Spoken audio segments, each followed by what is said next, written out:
My name's Andrea Gielen, and I have the distinct pleasure of serving as the current director of the Johns Hopkins Center for Injury Research and Policy.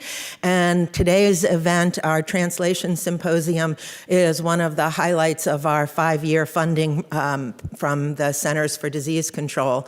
We're excited to have an opportunity to really talk about action through collaboration with you all. And I should say that our center is one of 10 injury control research centers that is in the United States funded by the Centers for Disease Control.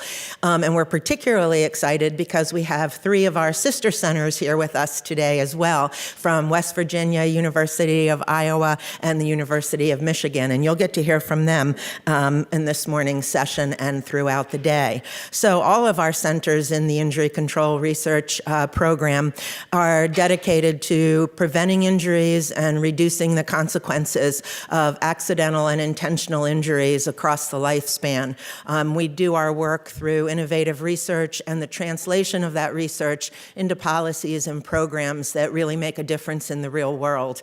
We also have strong educational and training programs, and we welcome anyone interested in learning more about the field of injury and violence prevention to connect with any of us from any of the centers who are here today. So thank you for your participation. We look forward to the conversation, and it's my distinct pleasure now to turn the program over to our esteemed Associate Director for Outreach, and whose brainchild this translation symposium was from Shannon Frateroli, and contributed greatly to our activities and success in the center. So thank you, Shannon, and take it away. Thank you, Andrea. Well, a very important announcement to start off with. We now have coffee. So apologies for the delay on that, but there's a big pot of coffee over there, hot water as well for tea drinkers. So please feel free to get up and imbibe if you need to, because I understand that that's very important for some of us. So welcome. Thank you so much for being here, and I want to say thank you as well to our online guests. We actually have more people, maybe it's a sign of the times, we have more people registered online for this event than we did in person. So I don't want to forget our virtual audience that's out there participating as well. On that note, this has been a learning curve for me in terms of embracing all that social media offers. We have a Twitter handle for the event, and we encourage all of you, as well as our online people who are joining us online, to tweet about the event, take pictures, post things. We want this to be a dynamic conversation that includes folks online. So please do tweet if you are engaged in those kinds of activities. What we're seeking to do with this symposium today is to really bring together the great minds of injury prevention and control. There are so many wonderful people and wonderful ideas who work in this space. And what I think we can all agree on is that all too often we're caught up in sort of the day-to-day responsibilities of our individual workplaces or the issues that we follow. And we don't take enough time to sort of stop and connect with our colleagues, to sort of reach across the aisle and see what, in my case as a researcher, to see what my colleagues at the State Health Department are doing, or to talk with them in a really substantive way about what we're finding, about what they would like to see come out of a center like ours. There's just not enough dialogue, but it's not for sort of a lack of desire to have that dialogue. From my perspective, it's really a lack of opportunity. So this day is all about creating that opportunity. We want to get to know one another. We want to look for ways that we can work more effectively together. And we want to walk away from our time together here with some new contacts, with some new ideas, and most importantly, with some plans for how we can move our field forward, how we can address the tremendous burden that injuries place on our population through research, through practice, through policy engagement, through clinical engagement. All of those things are incredibly important to our work, our field being the best that it can be.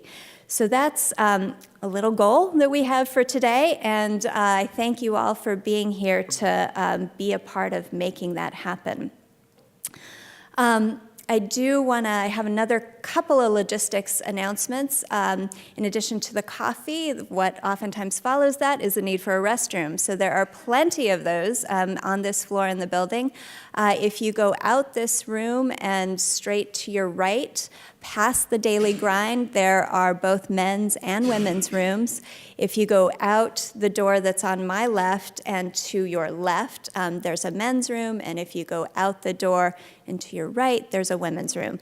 Suffice it to say that if you exit on either side and go in either direction, you're going to run into a men's room or a women's room and a women's room before too long.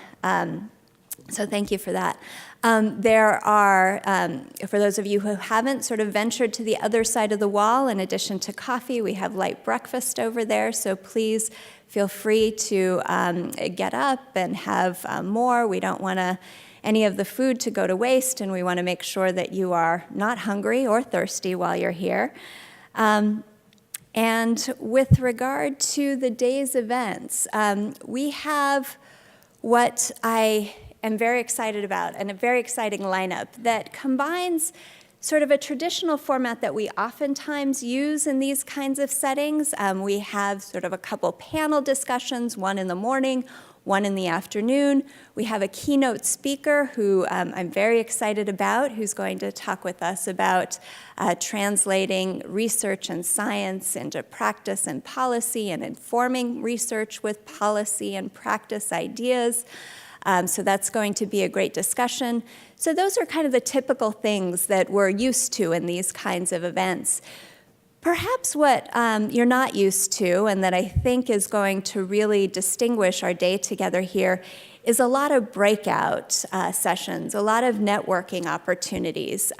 So we have facilitated breakouts that are interspersed between these panel discussions and the keynote session, both in the morning and in the afternoon.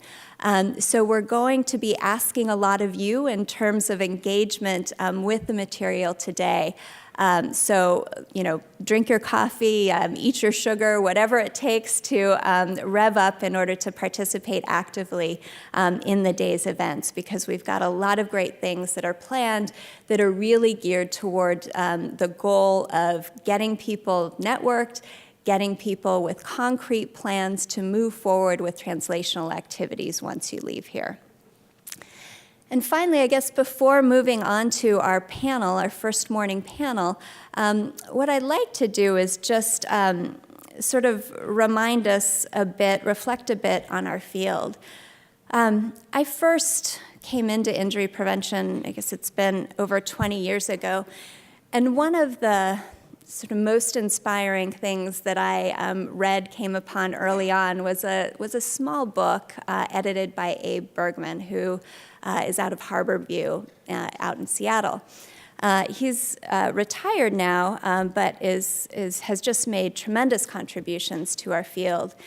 And at the opening of his book, which is a case study of research and how it's impacted different policy decisions in injury prevention and control, at the beginning of his book, he starts off by saying that politicians have the capacity to save more lives than, speaking as Dr. Bergman, than we do as physicians, or we do as injury prevention professionals. And I thought about that a lot as we were going through the planning process for this symposium today.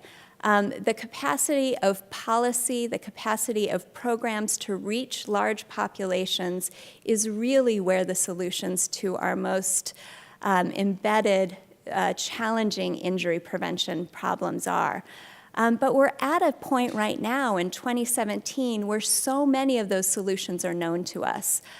We are far and away in a better position to prevent, for example, child passenger injuries when motor vehicle crashes occur.